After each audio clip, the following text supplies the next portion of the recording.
ओम नमः शिवाय। हर हर महादेव। आज आषाढ़ मास के शुक्ल पक्ष की अष्टमी तिथि और बुधवार है। बुधवार को अष्टमी तिथि होना बहुत ही शुभ होता है और इस दिन को बुध अष्टमी के नाम से जाना जाता है। बुधवार को अष्टमी तिथि कई महीनों के बाद आती है और इस दिन व्रत रखना बहुत ही शुभ फल देने वाला होता है। इस विषय में हम कल बात कर चुके हैं और आषाढ़ मास के शुक्ल पक्ष की अष्टमी तिथि दुर्गा अष्टमी के रूप में मनाई जाती है, क्योंकि आषाढ़ मास की प्रतिपदा तिथि से लेकर नवमी तक 9 दिन गुप्त नवरात्रि होते हैं। गुप्त नवरात्रि में व्रत और पूजा पाठ गुप्त तरीके से की जाती है।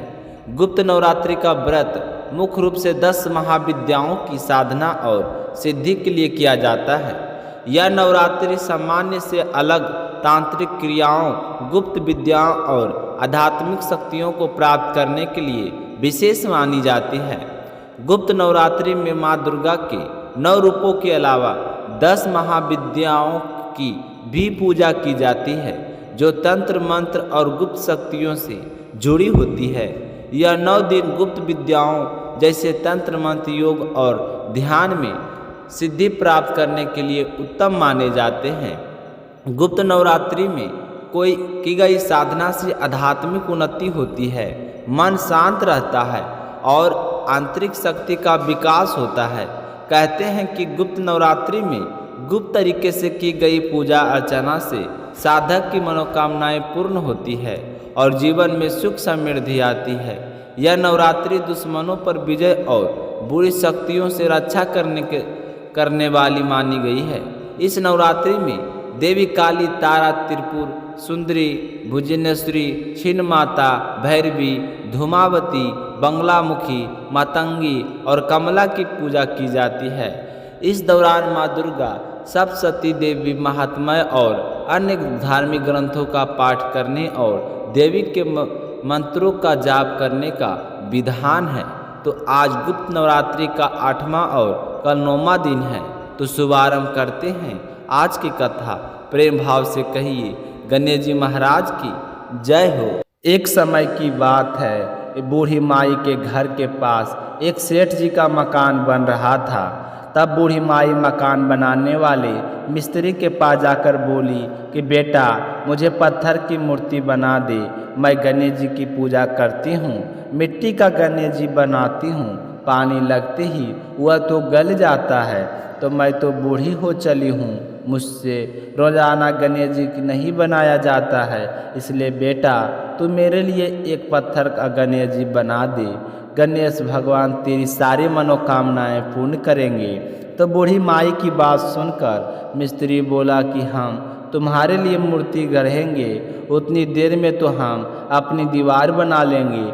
हमारे पास इतना समय नहीं है कि सेठ जी का काम बीच में छोड़कर हम तुम्हारे लिए मूर्ति बनाएं। तो यह सुनते ही बूढ़ी माई को बड़ा ही दुख हुआ और वह मन ही मन कहने लगी कि भगवान करे तुम्हारी यह दीवार कभी ना बने। यह कहकर बूढ़ी अम्मा अपने घर चली गई और मिस्त्री और मजदूर दीवार बनाने में लग गई।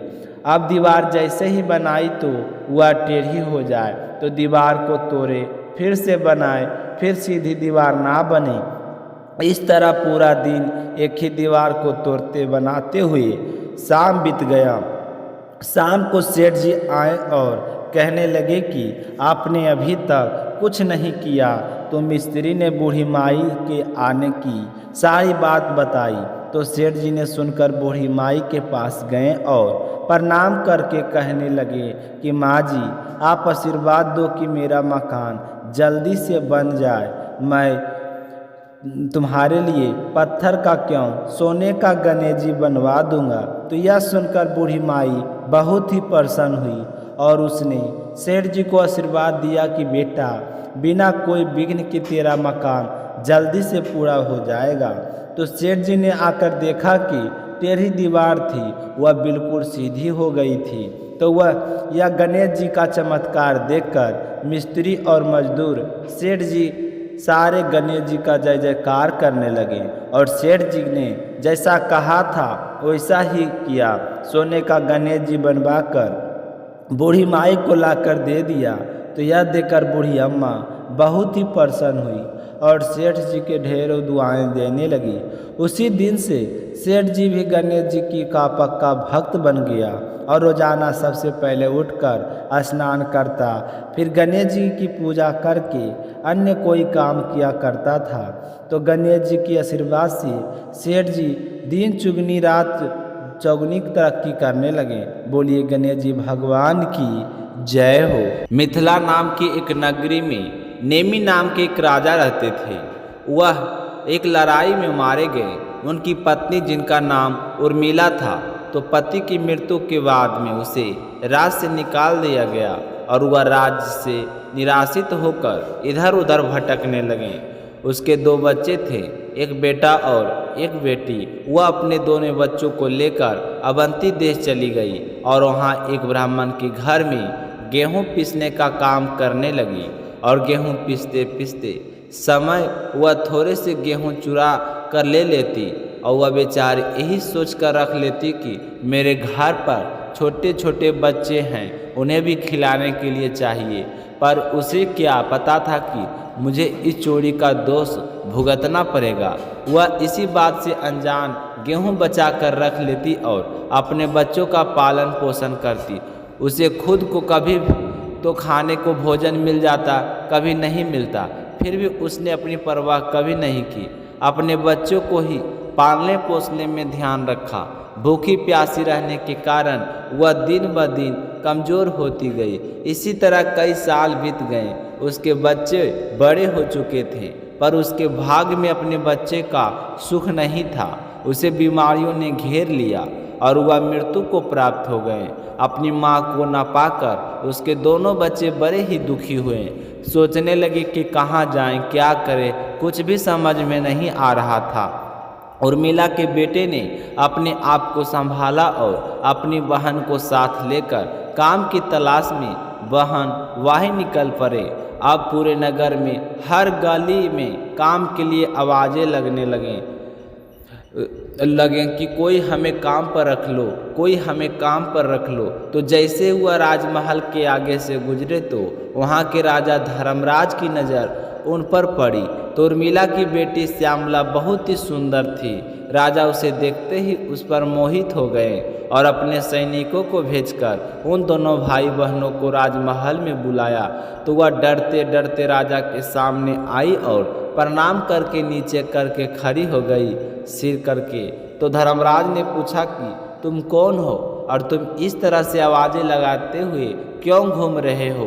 तो राजा धर्मराज की बात सुनकर उर्मिला के बेटे ने शुरू से लेकर आखिर तक की सारी राजा की बताई कहानी बता दी। बताते बताते उसकी आंखें आंसुओं से भर गई, गला रंध गया। तो उसकी दुख भरी दास्तान सुनकर राजा भी बहुत दुखी हुए। राजा ने उससे कहा कि मैं तुम्हें तुम्हारा राज वापस दिलाने में तुम्हारी मदद करूंगा। तो राजा ने अपनी सारी सेना लेकर उर्मिला के बेटे के साथ उसके देश पर चढ़ाई कर दी और युद्ध करके उसे उसका राज वापस दिला दिया। तो अपने राज को वापस पाकर दोनों भाई बहन बहुत ही खुश थे। श्यामला का भाई राजा का धन्यवाद करने लगा। तो धर्मराज ने कहा कि मैं तुमसे कुछ मांगना चाहता हूँ, अगर तुम ऐतराज ना हो तो मैं तुम्हारी बहन श्यामला से विवाह करना चाहता हूँ। तो यह सुनकर वह बहुत ही खुश हुआ और कहने लगा कि हे राजन, आप मेरे लिए इससे बढ़कर क्या खुशी हो सकती है कि आप अम्बत्ती देश के राजा हैं और मेरी बहन से विवाह करना चाहते हैं। अगर ऐसा हुआ तो मैं तो अपने आप को परम सौभाग्यशाली मानूंगा। फिर तो शुभ मुहूर्त देखकर श्यामला का विवाह राजा धर्मराज से हो गया। तो राजा धर्मराज अपनी पत्नी श्यामला को विदा करवाकर अपनी राजधानी में ले आए और वहां आकर कहा कि हे प्रिय, तुम मुझे प्राणों से भी प्रिय हो, तुम सारे काम करना, परंतु आज मैं आपसे कुछ कह रहा हूँ, उसका पालन आप हमेशा करना। तो श्यामला ने कहा कि स्वामी, आप निश्चित ही रहिए, जैसा आप कहेंगे वैसा ही करूँगी। तो श्यामला की बात सुनकर राजा धर्मराज कहने लगे कि हे प्रिय, तुम सभी कार्य करना, परंतु जो यह 7 कमरे हैं जिनके ताले लगे हुए हैं उनके ताले तुम कभी मत खोलना। मुझे उम्मीद है कि तुम मुझे निराश नहीं करोगी। तो श्यामला ने कहा, ठीक है स्वामी, जैसे आपने कहा, मैं इन कमरों की तरफ देखूंगी भी नहीं। तो श्यामला ने राजा की कही हुई आज्ञा का पालन किया और अपने कर्मों में लगी रहती, हमेशा आनंद और खुश रहती। उसका बचपन उसी नगर में गुजरा था। तो जब उसकी कोई सहेली को पता चला कि श्यामला का विवाह यहाँ के राजा के साथ हो गया है, तो वह उससे मिलने के लिए आ गई और दोनों सहेलियों ने जी भर बातें की। और बाद में श्यामला की सहेली कहने लगी कि बहन, सामने जो यह 7 कमरे हैं, इनके ताले क्यों लगाए हैं? तो श्यामला ने कहा कि राजा ने कहा है कि इन कमरों में कभी मत खोल कर देखना। तो उसकी सहेली कहने लगे कि राजा ने कह दिया और तुमने मान लिया, खोल कर तो देखना चाहिए कि इसके अंदर क्या है। आज शाम को जब राजा आए तो उनसे इन कमरों की चाबी मांगना। तो श्यामला कहने लगी कि चाबी तो मेरे ही पास है। तो यह सुनकर उसकी सहेली कहने लगी कि तेरे पास चाबी है और फिर भी तुमने इन कमरों को खोलकर नहीं देखा। मुझे तो यह सोच सोचकर बड़ी हैरानी होती है। यह कहकर वह तो अपने घर चली गई, लेकिन श्यामला के मन में उत्सुकता हो गई। सोचने लगी कि पता नहीं क्या है, राजा ने मुझे इस खोलने से मना क्यों किया है। तो उसने चाबी को गुच्छा उठाया और कमरों की तरफ चल पड़ी। उसका मन एक बार तो कहता कि राजा से मना किया है, ना खोलूं, और तभी मन में आता है कि खोलकर देखने में क्या है।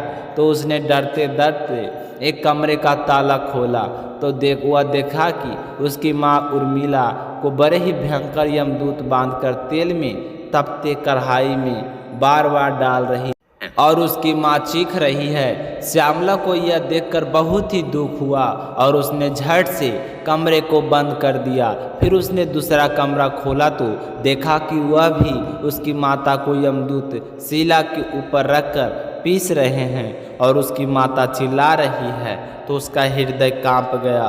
उसने उसी कमरे को बंद कर दिया और तीसरा कमरा खोला तो देखा कि यमदूत उसकी माता के मस्तक के कीले ठोक रहे हैं और इसी तरह चौथे कमरे में बघेरे उसकी माँ का भस्म कर रहे हैं।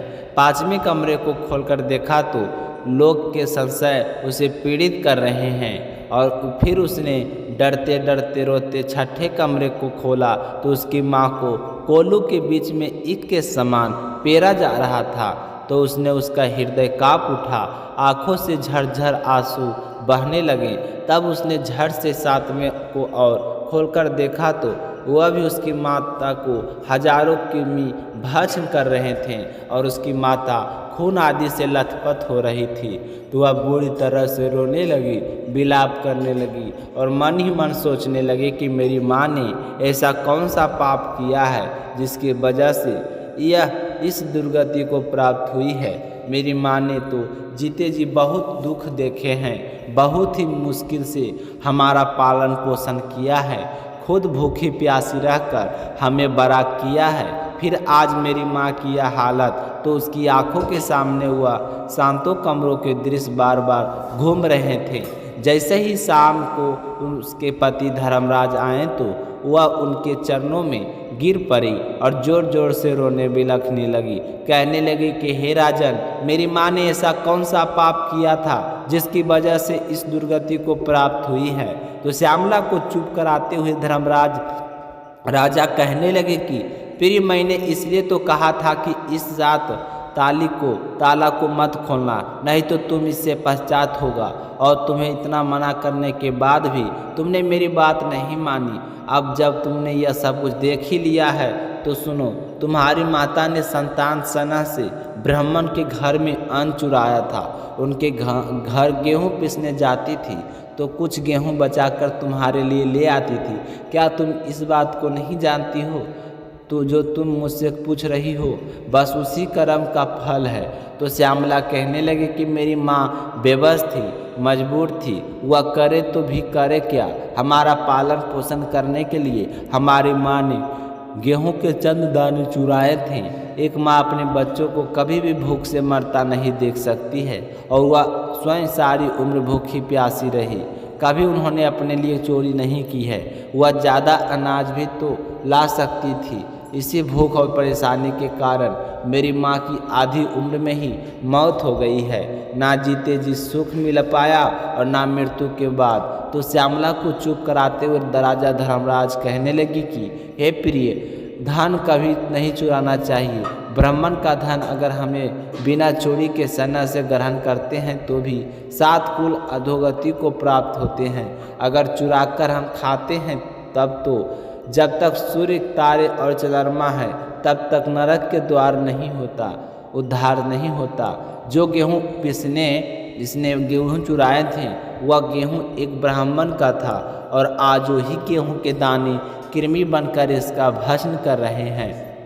तो श्यामला ने कहा कि हे राजन, मेरी माता ने जो कुछ भी पहले किया था वह सब मैं जानती हूँ। फिर भी आप ऐसा कोई उपाय बताइए जिससे मेरी माता के नरक से उद्धार हो जाए। आप इसका कारण जानते हैं तो निवारण भी अवश्य जानते होंगे। यह कहकर श्यामला राजा धर्मराज के सामने हाथ जोड़ने लगी। तो राजा ने कुछ समय तक विचार किया और फिर कहने लगे कि हे प्रिय, आज से 7 जन्म पूर्व तुम एक ब्राह्मणी थी। तुमने उस समय अपनी सखियों के साथ बुद्ध अष्टमी का व्रत किया था। अगर तुम उस व्रत का फल संकल्प अनुसार अपनी माता को दे देती हो तो तुम्हारी माता को इस नरक से मुक्ति मिल जाएगी। तो यह सुनकर श्यामला बहुत ही खुश हुई और उसने जल्दी से स्नान करके अपने व्रत का पुण्य फल संकल्प पूर्वक अपनी माता के लिए दान कर दिया। व्रत के फल के प्रभाव से उसकी माता उसी क्षण दिव्य देह धारण कर विमान में बैठकर अपने पति सहित स्वर्गलोक को चली गई और बुध ग्रह के समीप स्थित हो गई। इस तरह बुध अष्टमी के व्रत से श्यामला की माता को स्वर्ग का वास मिला।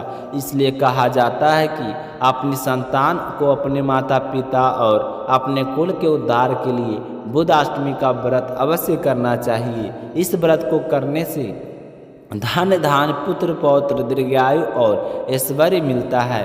तो यह थी आज की कथा। आप सभी श्रोताओं को सुनकर कैसा लगा कमेंट करके ज़रूर बताइएगा। साथ ही अगर आपने शिला भक्ति स्टोरी चैनल को अभी तक अगर आपने सब्सक्राइब नहीं किए हैं तो ज़रूर सब्सक्राइब कीजिएगा। मिलते हैं अगली कथा में। धन्यवाद।